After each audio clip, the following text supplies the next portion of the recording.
Next numerical is the resistance of a conductivity cell containing 0.001 m KCl solution at 298 Kelvin is 500 ohms. What is the cell constant if the conductivity of 0.001 m KCl solution at 298 Kelvin is 0.146 into 10 to the power minus 3. ठीक है, ये हमारा numerical है. देखिए यहाँ पर क्या values given है, तो हम सबसे पहले यहाँ पर गिवन वैल्यूज को फाइंड करते हैं. तो सबसे पहली चीज जो हमें यहाँ पर गिवन है वो है हमारा रेजिस्टेंस. कैसे पता चला हमें? ये ओम. ओम किसकी यूनिट होती है? रेजिस्टेंस की. तो आर हमारा क्या है? 15 ओम. ठीक है. दूसरा के की वैल्यू हमें गिवन है. के हमारा क्या होता है? कापा होता है 0.146 into 10 to the power minus 3 siemens पर सेंटीमीटर. ये हमें गिवन है. और आप और हमें यहाँ पे फाइंड क्या करना है? Cell constant. और सेल कांस्टेंट यानी जी स्टार हमें यहाँ पे फाइंड करना है. और इसके लिए जो डायरेक्ट फॉर्मूला था वो ये है. के हमें पता है, आर में पता है, जी स्टार हमें फाइंड करना है. इसी डायरेक्ट फॉर्मूले पे हम इसे पुट कर देते हैं. ठीक है.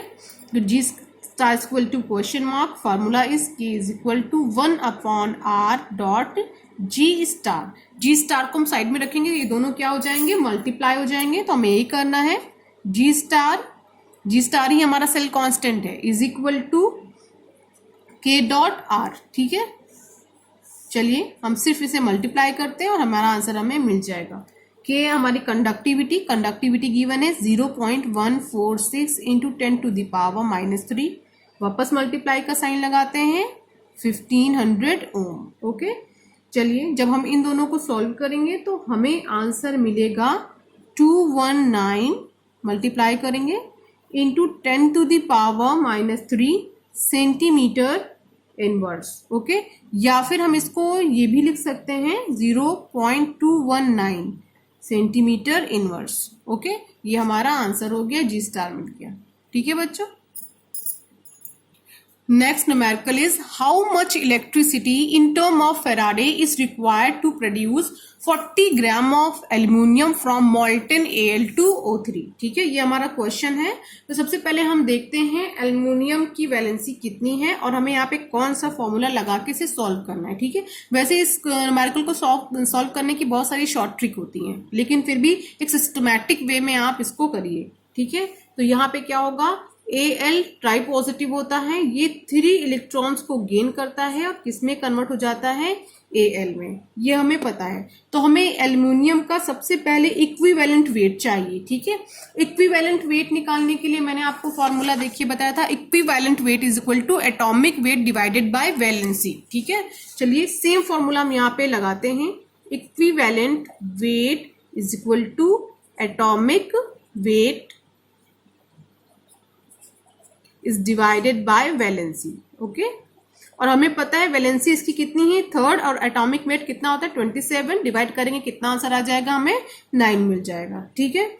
अब हमारे पास हमें फाइंड क्या करना है? फॉर्मूला हमारे पास क्या है?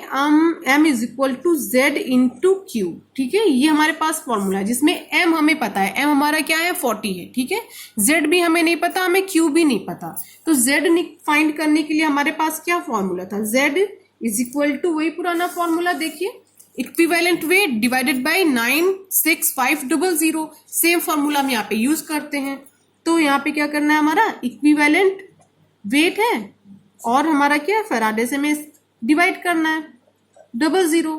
तो इक्विवेलेंट वेट हमने क्या किया था? 9 और 96500. z हमें मिल गया, m हमें पता है, z हमें मिल गया. तो q हम बहुत इजीली फाइंड कर लेंगे. चलिए करते हैं.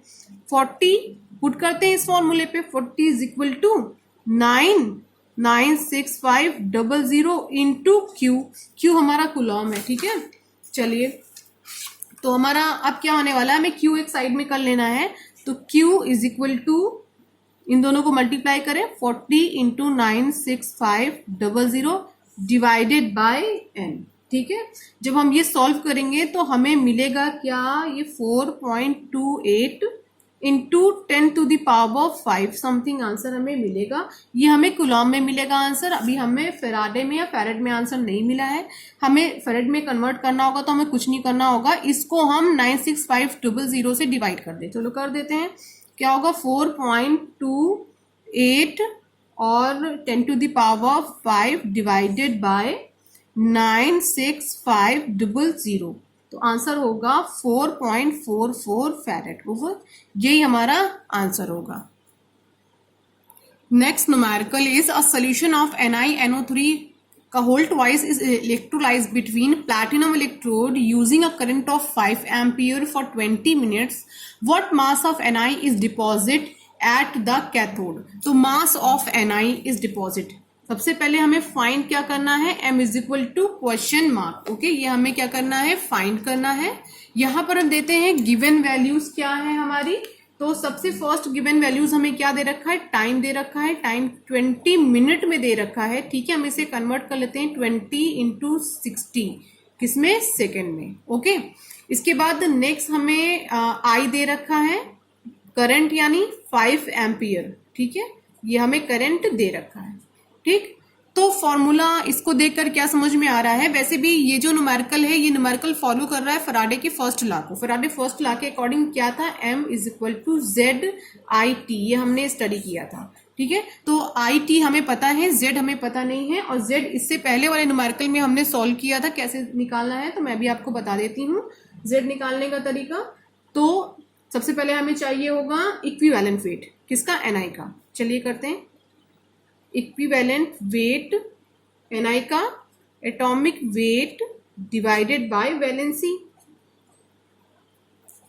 क्या होगा, एटॉमिक वेट हमें गिवन है 58.9, वैलेंसी की कैसे पता चलेगी हमें, हम सबसे पहले इसकी रिएक्शन लिख लेते हैं। क्या होना है रिएक्शन में, Ni di positive plus adopt 2 electrons and converted into Ni। तो यहाँ पे वैलेंसी कितनी हमें शो हो रही है, 2 शो हो रही है, तो यहाँ पे क्या कर दे रहे हैं, 2 पुट कर दे रहे हैं। तो इक्विवेलेंट वेट तो हमें मिल गया है। ठीक है, अब इक्विवेलेंट वेट की हेल्प से हम z फाइंड करते हैं। z फाइंड करने के लिए फॉर्मूला क्या होता है हमारे पास, equivalent weight is divided by 96500 is equal to 589 और 2 इंटू 96500। ठीक है, तो z की वैल्यू हमें मिल गई है। देखिए हम इसी फॉर्मूले पे तो चल रहे हैं, m equal to Z I T, और z निकालने के लिए हमें क्या चाहिए होता है, इक्विवेलेंट वेट। इक्विवेलेंट वेट हमें पता नहीं है, तो इक्विवेलेंट वेट निकालने के लिए हमने इस फॉर्मूले का यूज किया। जब वेट निकल गया तो हमने यहाँ पे पुट कर दिया, तो क्या निकल गया हमारा, z निकल गया। अब इस z को हम इस फॉर्मूले पे पुट कर देंगे तो m हमें मिल जाएगा, यही तो काम कर रहे हैं। चलिए, तो z हमारा कितना आ गया, इतना आ गया है। अब इसे उठा करके हमें डायरेक्ट यहाँ पे पुट कर देना है। मैं इसे सॉल्व नहीं कर रही हूँ, पूरा रखने के बाद इकट्ठा सॉल्व कर लेंगे। ठीक है, चलिए, तो m is equal to z है 58.9 डिवाइडेड बाई 2 इंटू 96500, मल्टीप्लाई का साइन लगा दीजिए। i कितना है हमारे पास, 5, और टाइम कितना है 20 इंटू 60। जब हम इसे सॉल्व करेंगे तो हमें मिल जाएगा आंसर 0 to 0 क्या कर दे रहे हैं, कैंसिल कर दे रहे हैं, 6, 12 और 5 से मल्टीप्लाई करोगे तो मिल जाएगा, 2 से मल्टीप्लाई करोगे 60 और 2 से डिवाइड कर दोगे तो यहाँ पे 30 आ जाएगा। 6 2 12, 12 5 कितना होता है 60, 2 से डिवाइड करोगे तो आप मिल जाएगा यहाँ पे 30। ठीक है, तो यहाँ पे क्या मिलेगा 58.965 और 2 से 60 को हमने डिवाइड किया तो यहाँ पे हमें क्या मिल जाएगा 30 मिल जाएगा। ओके, अब हम इन दोनों को मल्टीप्लाई करते हैं, तो इन दोनों को मल्टीप्लाई करेंगे तो हमें मिलेगा 1767, 3 9 से 27। ठीक है, ठीक है, अब हमारा क्या है 965। ओके, अब हम जब इन दोनों को डिवाइड करेंगे तो हमें मिलेगा 1.83 ग्राम, यही हमारा क्या होगा m, और यही हमारा होगा आंसर। ओके।